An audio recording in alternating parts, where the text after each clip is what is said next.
Last year I showed these two slides that demonstrate that the Arctic ice cap, which for most of the last 3 million years has been the size of the lower 48 states, has shrunk by 40%.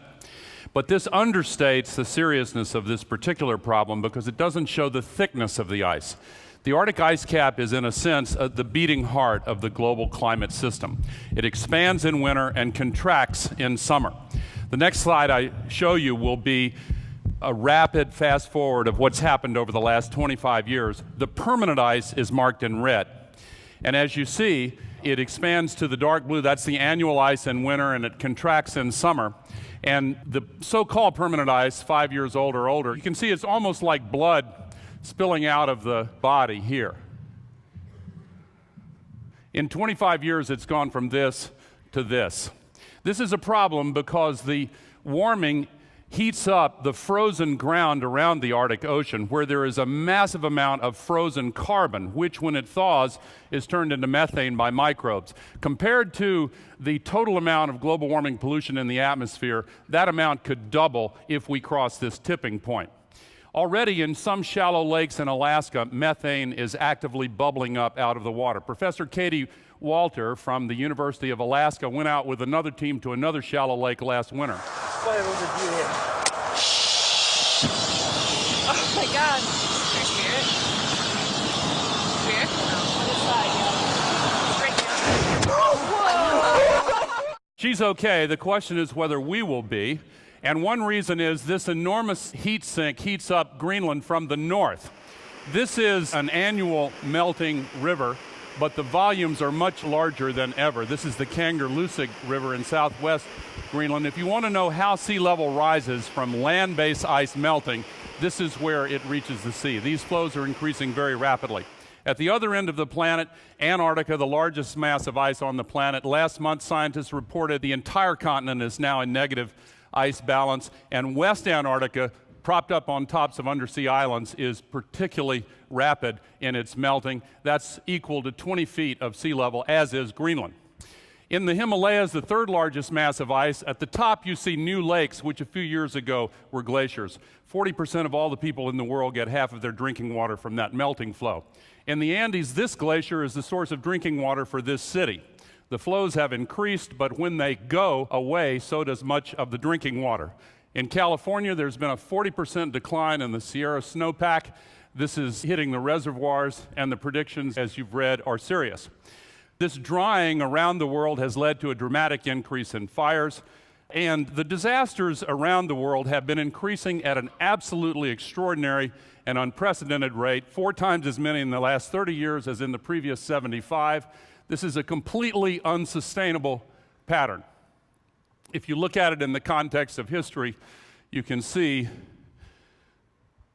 what this is doing. In the last 5 years, we've added 70 million tons of CO2 every 24 hours, 25 million tons every day to the oceans. Look carefully at the area of the Eastern Pacific from the Americas extending westward and on either side of the Indian subcontinent, where there is a radical depletion of oxygen in the oceans. The biggest single cause of global warming, along with deforestation, which is 20% of it, is the burning of fossil fuels. Oil is a problem, and coal is the most serious problem. The United States is one of the 2 largest emitters, along with China, and the proposal has been to build a lot more coal plants. But we're beginning to see a sea change. Here are the ones that have been canceled in the last few years, with some green alternatives proposed. However, there is a political battle in our country. And the coal industry and the oil industry spent $250 million in the last calendar year promoting clean coal, which is an oxymoron. That image reminded me of something. Around Christmas in my home in Tennessee, 1 billion gallons of coal sludge was spilled. You probably saw it on the news. This, all over the country, is the second largest waste stream in America. This happened around Christmas. One of the coal industry's ads around Christmas was this one. Frosty the coal man is a jolly, happy soul. He's abundant here in America, and he helps our economy roll. Frosty the coal man's getting cleaner every day. He's affordable and adorable, and his workers keep their pay.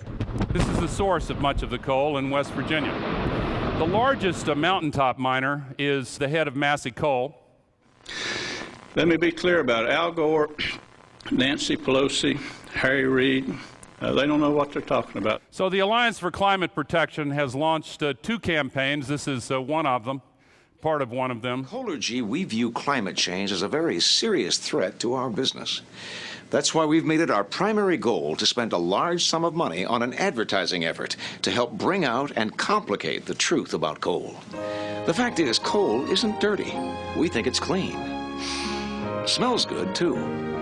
So don't worry about climate change. Leave that up to us. Clean coal. You've heard a lot about it. So let's take a tour of the state-of-the-art clean coal facility. Amazing! Machinery's kind of loud, but that's the sound of clean coal technology. And while burning coal is one of the leading causes of global warming, the remarkable clean coal technology you see here changes everything. Take a good long look. This is today's clean coal technology. Finally, the positive alternative meshes with our economic challenge and our national security challenge.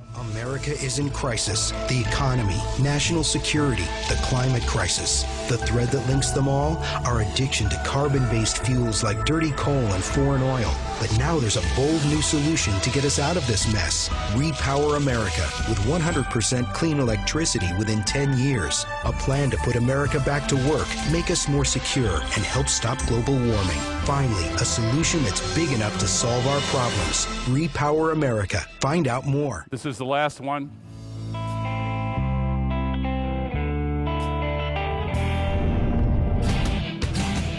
It's about repowering America. One of the fastest ways to cut our dependence on old, dirty fuels that are killing our planet. Future's over here. Wind, sun, a new energy grid. New investments to create high-paying jobs. Repower America. It's time to get real. There's an old African proverb that says, if you want to go quickly, go alone. If you want to go far, go together. We need to go far quickly. Thank you very much.